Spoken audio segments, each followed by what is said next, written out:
pa ang aking kalamansi. Itong aking kalamansi ay ilalagay ko rin sa dalan. Itong apple tree, roses, esperanza, sili, yung mga sili na katayo sa lupa, hindi kaya mailipat sa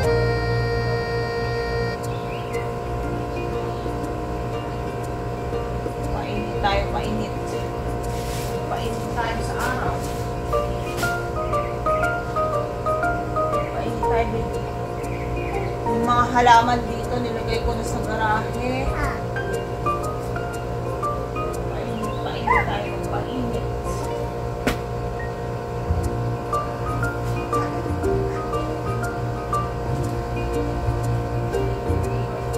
Painit tayo sa araw.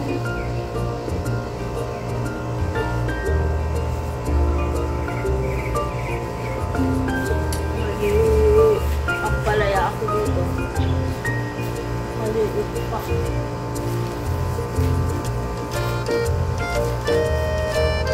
Ang palaya dito sa nakatago.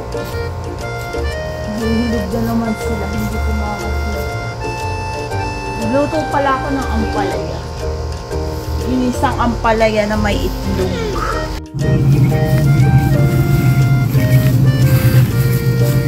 Maliliit pa itong sili, hindi pa ma-harvest. Nag-harvest kasi ako kagabi, ang dami. Dalawang siplak ang napuno ng sili. Ang patola ko, dalawa ang ma-harvest ko bukas. Bukas pa ako mag-harvest ng patola.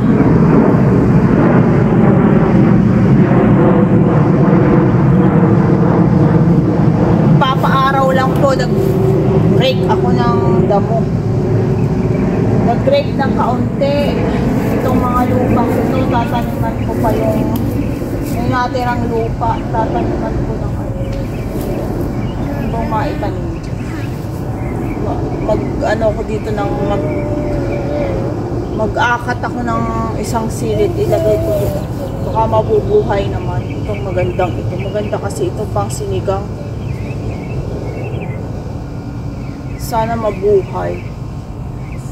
Marami pa akong bell pepper doon yung katabi ng okra, yung bell pepper.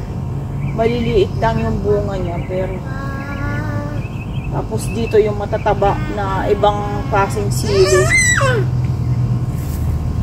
Ay, nagpapainit po kami ni Marilyn sa labas ng bahay, dito sa likod bahay.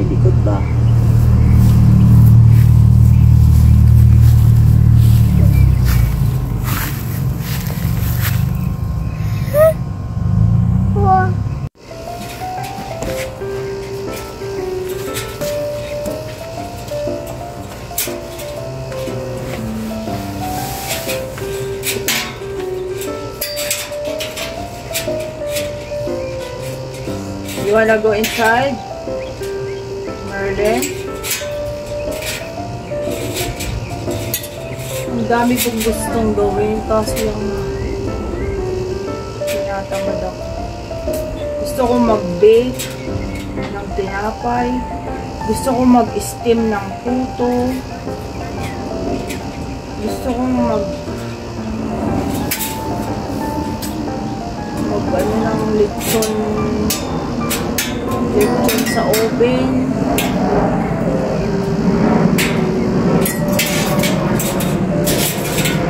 Gusto ko ng crispy pata. Luto ng crispy pata. Nag-breakfast na kami ng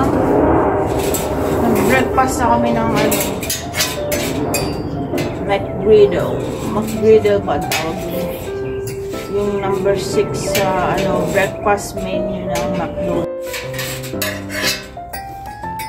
Andito lang kami ni Marilyn sa labas, nagpapainit. Ang dami ko pang gagawin, maglilinis pa ako. Maglilinis pa ako sa loob. Ako ay naglalaba pa rin. Ang dami kong dapat gawin kasi Bukas holiday naman, walang pasok. November 11. Birthday ni Kuya Tim bukas. Bakit mo kinuha yung kamuting dahon ng kamote? Nag-harvest ka ng dahon ng kamote. Ha? Kakainin natin. Nag-harvest ka po. Nag-harvest po si Marilyn ng dahon ng kamote. Oh. Nag-harvest ng gulay. Ginagaya po si Mami. Nag-harvest din ng gulay. Ay, may kukuhanin akong 2 patola. Bukas na yan. Maliit. Palalakihin pa.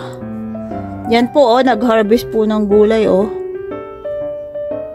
Nag-harvest po ng gulay si Marilyn. Nag-harvest ng gulay yan, oh.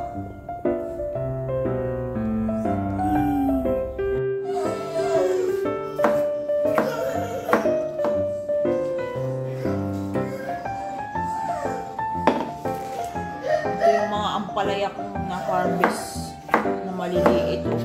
Hindi pa naman ito lutuin. Pinagsama-sama ko ang dami.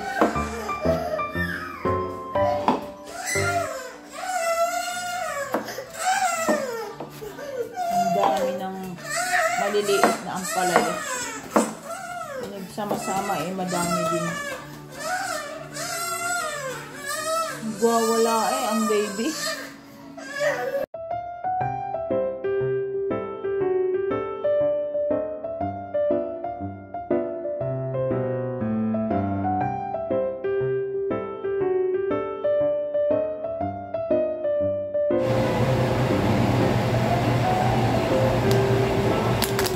So, ilalahok ko sa ampalaya. Dried shrimp. Igigisa ko ang ampalaya na may dried shrimp. This is from Louisiana. I think yan. Product of Louisiana.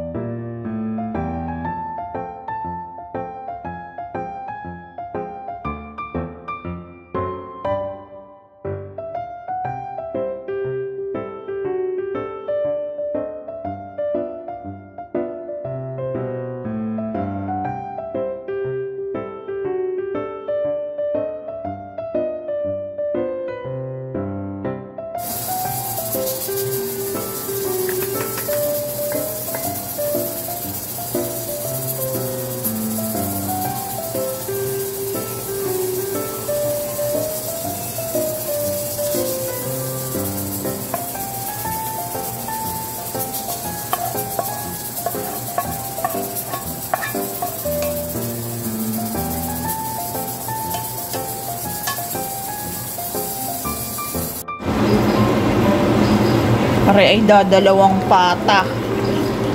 At yung dalawa ay lulutuin ni Daddy ang kanyang gustong lutuin sa pata. Itong ganitong luto ang gusto ko. Parang humba ito kasi may pineapple juice. Pero wala itong wala itong star anise at saka wala itong black beans.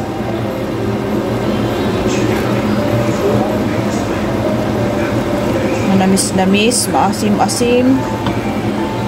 Kain po tayo, tapos may ampalaya ako. Pinapalapot-lapot ko pa yung sabaw ng pata.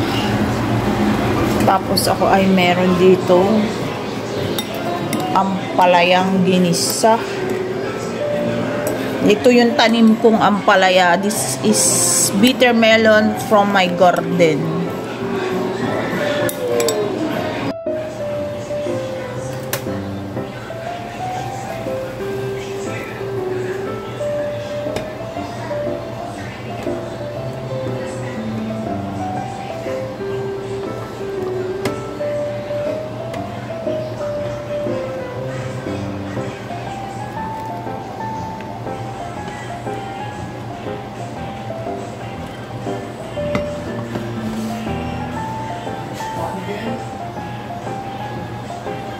Pata ng baboy